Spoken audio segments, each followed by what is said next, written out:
direito constitucional, direitos políticos, soberania popular, inalistáveis e inelegíveis.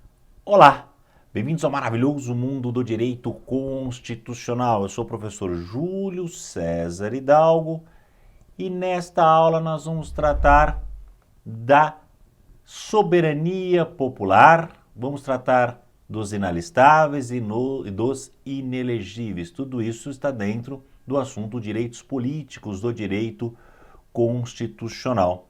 Então vamos começar falando da soberania popular. Artigo 14 da Constituição Federal. O que é soberania popular? O que é a soberania popular? Vejam, o parágrafo único, artigo 1º da Constituição, diz que todo o poder emana do povo e, em nome dele, será exercido por meio de representantes eleitos ou diretamente nos termos desta Constituição. Está lá no parágrafo único, artigo 1º da Constituição Federal. Todo o poder emana do povo e vai ser exercido ou por meio de representantes eleitos, vereador, prefeito, deputado estadual, governador, deputado federal, senador, presidente da República, ou diretamente. Mas o importante é nós entendermos que o poder vem do povo e o povo é que exerce esse poder. E essa soberania popular, que começa logo lá no artigo 14, ele já começa falando da soberania popular será exercida. Então, o que é a soberania popular? É o exercício do poder pelo povo. Isso é a soberania popular, o exercício do poder que está previsto lá no parágrafo único do artigo 1º da Constituição Federal. Esse exercício do poder pelo povo é a chamada soberania popular. E como que essa soberania popular será exercida? Por meio do sufrágio universal. Por meio do sufrágio universal. O que é sufrágio universal? O que é sufrágio universal? Bom, primeiro, o que é sufrágio? Vou colocar aqui para vocês. Ó. Sufrágio, então, sufrágio é o direito de votar e ser votado. Universal, estendido a todos. Então, isso é sufrágio universal. É o direito de votar, estendido a todos, e o direito de ser votado, estendido a todos. Então, sufrágio universal, o direito de votar e de ser votado, estendido a todos. Tá? Vejam, quando que nós podemos dizer que um país tem isso que você está vendo aí, um sufrágio universal? Quando que nós podemos afirmar que um determinado país possui sufrágio universal? Quando que o direito de votar e de ser votado pode ser entendido como estendido a todos? Quando nesse país o direito de voto é assegurado independentemente de raça, sexo ou condição social. Raça, gênero ou condição social. Então é aquele país onde qualquer pessoa vai poder votar independente da raça, qualquer pessoa vai poder votar independente do sexo, do gênero, qualquer pessoa vai votar independente da sua condição social, ser pobre, rico ou milionário, ou vai poder ser votado. Aí, Dalgo, mas isso não é óbvio? Gente, nem sempre no nosso país isso foi assim, tá?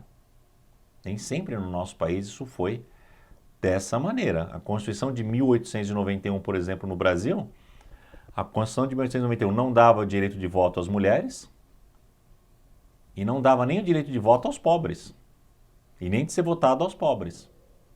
A Constituição de 1934 passou a estender esse direito às mulheres e acabou com o chamado voto censitário, o voto por condição financeira. Então é muito importante esse sufrágio universal, esse direito de votar e de ser votado, estendido a todos. Mas não é só por meio do direito de votar e de ser votado, estendido a todos, que a pessoa exerce a sua soberania popular. Não, ela também vai exercer a sua soberania popular pelo voto direto e secreto. Olha lá, pelo voto direto e secreto. Voto direto é quando você escolhe diretamente os seus representantes. Hoje no Brasil, o voto para todos os cargos eletivos é um voto direto, né? Na Constituição de 1967, anterior a essa que é de 88, o voto para presidente da República não era um voto direto, né? Naquela época as pessoas votavam em deputados e senadores e esses é que votavam no presidente da República. Era assim que funcionava naquela época, tá? Hoje a Constituição garante o voto direto e secreto, mas por meio do voto direto e secreto e do sufrágio universal, nós escolhemos o nosso representante, que vai agir em nosso nome, vai exercer o poder de maneira indireta, lá no nosso nome. Agora, tem maneiras da pessoa participar diretamente do poder, por meio, por exemplo, do plebiscito. Ora, o que é o plebiscito? O plebiscito é uma consulta prévia feita ao povo antes de uma decisão importante. Isso é o plebiscito, uma consulta prévia feita aos eleitores, né? Quando eu falo povo, eleitores, antes de uma decisão importante. Vejam, o nosso país não é conhecido por realizar muitos plebiscitos, tanto que o último plebiscito nacional, o último plebiscito feito em todo o país, foi no dia 21 de abril de 1993. Faz tempinho, hein? Provavelmente você nem tinha nascido. Em 21 de abril de 1993, os eleitores foram às urnas, entre eles eu, os eleitores foram às urnas escolher entre república e monarquia, presidencialismo ou parlamentarismo. Confesso que eu estava lá nesse plebiscito, inclusive eu trabalhei nas eleições, né? Trabalhei no plebiscito de 1993, para escolher entre república e monarquia, presidencialismo ou parlamentarismo. Isso foi, e é uma maneira do povo participar diretamente do poder. Uma outra maneira do povo participar diretamente do poder é o referendo. O referendo. Referendo é uma consulta posterior ao povo. Então, primeiro se toma uma decisão, se pratica um ato, por exemplo, o Congresso fez a lei do desarmamento. Isso é verdade, o Congresso faz a lei do desarmamento, depois de um ano, faz um referendo questionando o povo. Povo, vocês gostaram da lei do desarmamento? Querem que ela continue ou não? Então, o referendo é uma consulta posterior ao povo. E uma outra maneira de exercer a soberania popular é por meio da chamada iniciativa popular. A iniciativa popular. O que é a iniciativa popular? É a iniciativa de quê? Iniciativa de um projeto de lei. Iniciativa popular é a iniciativa de um projeto de lei. Isso é a iniciativa. Iniciativa de um projeto de lei. Não sei se você sabe, mas nós, eleitores, podemos propor um projeto de lei. Dá trabalho, tem que reunir uma série de assinaturas, né?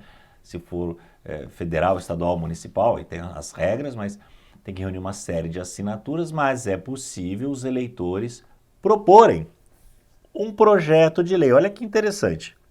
Isso é chamado de iniciativa popular. Por meio do plebiscito, do referendo de iniciativa popular, você tem uma participação direta do eleitor nas decisões. Tá? Ok? Agora, o alistamento eleitoral e o voto. O que é o alistamento eleitoral? Tirar o título de eleitor. Então, tirar o título de eleitor e votar, para alguns é obrigatório, para outros é facultativo. Agora, para quem que é obrigatório? Para quem que é facultativo? Então, para quem que é obrigatório tirar o título de eleitor e para quem que é obrigatório votar? Para os maiores de 18 anos. Então, para os maiores de 18 anos, é obrigatório tirar o título de eleitor, é obrigatório votar. Para esses maiores de 18 anos, é obrigatório tirar o título de eleitor, é obrigatório votar. Agora, para quem que é facultativo?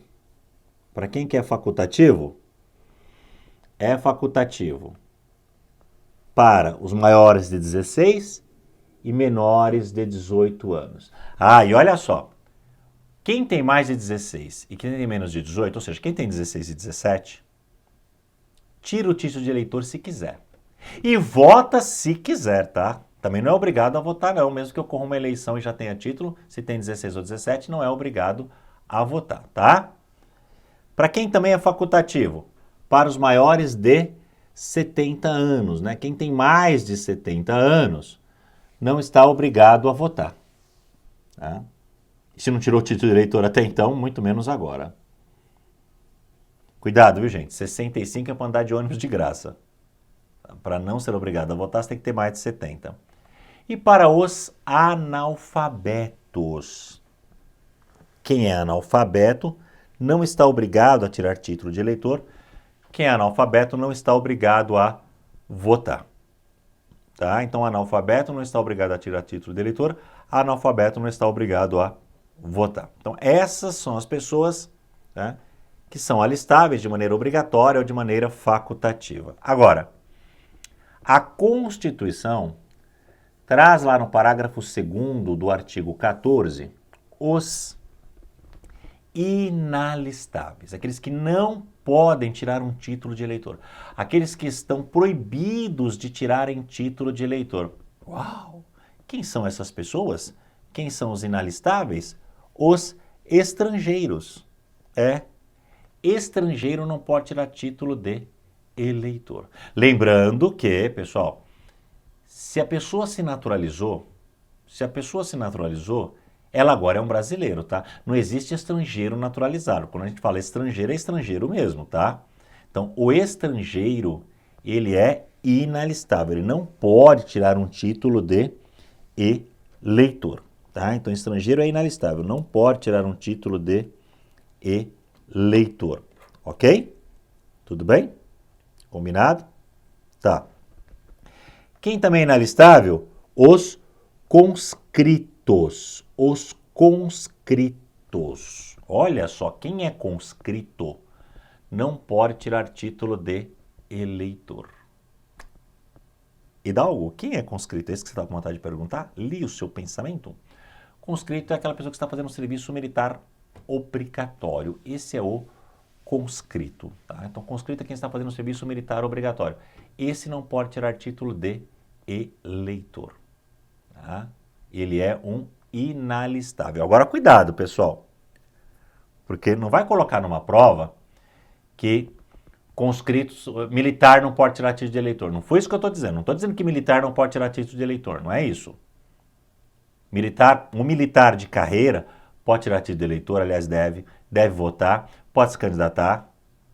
Militar pode se candidatar? Pode. Quem é inalistável e não pode tirar título de eleitor é o conscrito, que está fazendo um serviço militar obrigatório, tá? Agora, o militar candidato, o militar de carreira, o militar pode ser candidato? Pode. Uma regrinha que está lá no parágrafo 8º. Se ele tiver menos de 10 anos de serviço, ele deve afastar-se da atividade militar. Ele não pode continuar a ser militar, porque ele vai se candidatar. Mas se ele tiver mais de 10 anos de serviço, ele será agregado pela autoridade superior. Na verdade, ser agregado pela autoridade superior quer dizer, ele vai ficar de licença. Ele vai ficar de licença. E se for eleito, passará automaticamente, no momento da diplomação, para a inatividade. Então vejam vocês que militar pode se candidatar? Pode. Militar tem direitos políticos? Pode. Pode e deve tirar título de eleitor? Pode e deve tirar título de eleitor, tá? Só lembrando, aqui na verdade, né, quem é inalistável, quem é inalistável são os conscritos, aqueles que estão fazendo o serviço militar obrigatório.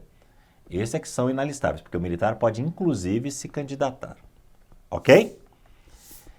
E assim como eu tenho os inalistáveis, eu também tenho os inelegíveis. Aqueles que não podem se eleger.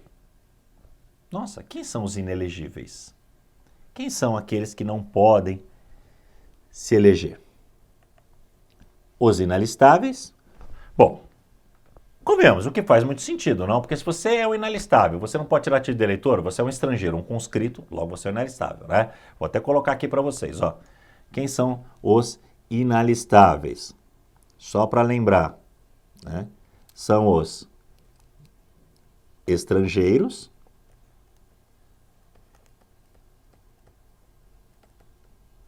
e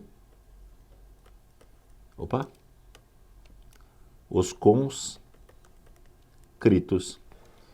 Então, se você é um estrangeiro ou se você é um conscrito, você é um inalistável e também é inelegível. Não pode ser eleito. Além disso, quem também é inelegível? Os analfabetos. É isso aí, olha só. O analfabeto vota, mas não pode ser votado, tá? Então, o analfabeto vota, mas não pode ser votado. E lembre-se, vota facultativamente, hein? O voto do analfabeto é sempre um voto facultativo, ok? É sempre um voto facultativo, ok? Agora, você sabe me dizer quais são os requisitos para que alguém seja eleito? Quer dizer, o que eu preciso reunir para que eu possa ser eleito? Para que a pessoa possa concorrer a um cargo eletivo? Quais são os chamados requisitos de elegibilidade? Artigo 14, parágrafo 3º. Por quê? Porque se você não preencher um desses requisitos, você também será inelegível para aquele cargo específico, né? Então, quais são os requisitos para que alguém possa ser eleito? Primeiro, a nacionalidade brasileira. Seja nato ou naturalizado, você tem que ser brasileiro para poder concorrer à eleição. É um dos requisitos para ser eleito. Lembrando que para ser eleito presidente ou vice-presidente da República, você tem que ser brasileiro nato.